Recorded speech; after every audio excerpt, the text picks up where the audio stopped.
Frères et sœurs, shalom. Bienvenue à ce partage des lectures nous proposées en ce 28e dimanche du temps ordinaire dans l'année liturgique C.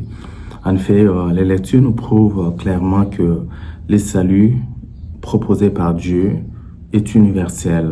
C'est un salut offert à tout homme, toute femme de bonne volonté, en condition que nous y mettions notre confiance et notre foi. Et dans la première lecture, nous trouvons un étranger, un païen, l'officier Naaman, qui approche le prophète Élisée afin d'être purifié, guéri de sa lèpre.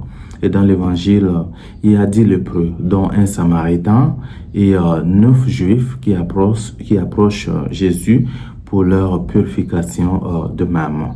Mais il y a de quoi quand même mener une analyse, une réflexion qui se compénètre à travers les deux lectures. La première chose est que la notion de la lèpre est nécessairement une notion de discrimination. La lèpre représente le péché qui nous sépare de Dieu, mais qui nous sépare aussi de nos frères et sœurs. C'est une maladie discriminatoire. Et cela commence déjà dans le jardin d'Éden où l'homme, après avoir commis le péché, voilà, il se sépare de Dieu, il crée un gap entre lui et Dieu. Et voilà, la deuxième notion est que Naaman n'a pas accès direct au prophète. Et dans l'évangile aussi, les lépreux n'ont pas un toucher ou bien une rencontre physique et qui recommande le toucher de la part du Seigneur. Non, ça se fait en distance. Et le prophète donne instruction à Naaman à travers son serviteur afin qu'il aille se jeter 7 fois dans le Jourdain afin d'être sauvé. Et le Seigneur renvoie d'une manière banale, dirait-on, les lépreux qu'ils aillent se présenter au prêtre. C'est pour dire que le salut est d'abord l'œuvre de Dieu.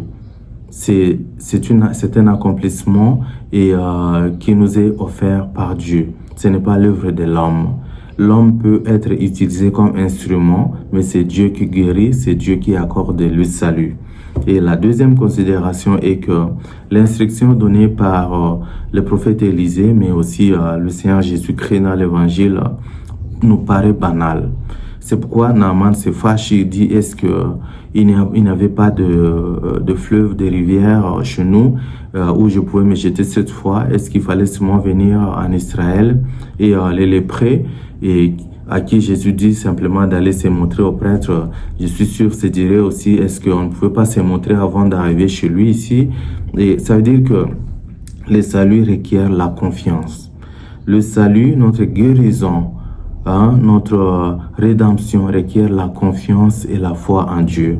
Ça peut nous paraître bizarre, un peu banal au début, mais c'est Dieu qui nous accompagne. Nous devons écouter Dieu, mais à travers ses serviteurs, parce que sa parole passe nécessairement par eux.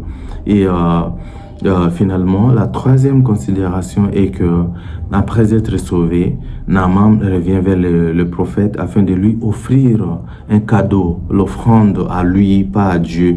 Mais aussi, il y a 9 juifs qui ne reviennent pas, mais seul le samaritain revient afin aussi de démontrer de son action de grâce. Mais ce qui est curieux est que le prophète refuse les dons.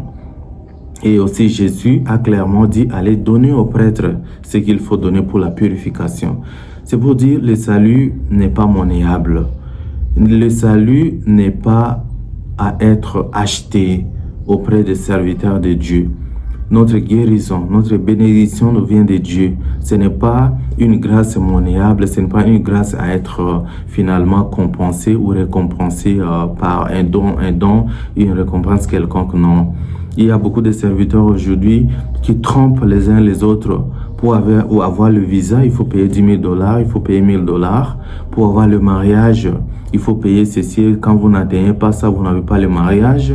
Pour réussir aux études, il faut ceci ou cela. Non. Le don de Dieu est gratuit. Ce que nous pouvons démontrer, c'est seulement notre reconnaissance, qui n'est pas nécessairement matérielle. Alors, nous devons être prudents et savoir quand quelqu'un est en train de nous recommander ceci, c'est purement pour des raisons mercantiles. C'est pour chercher les gains qui passent.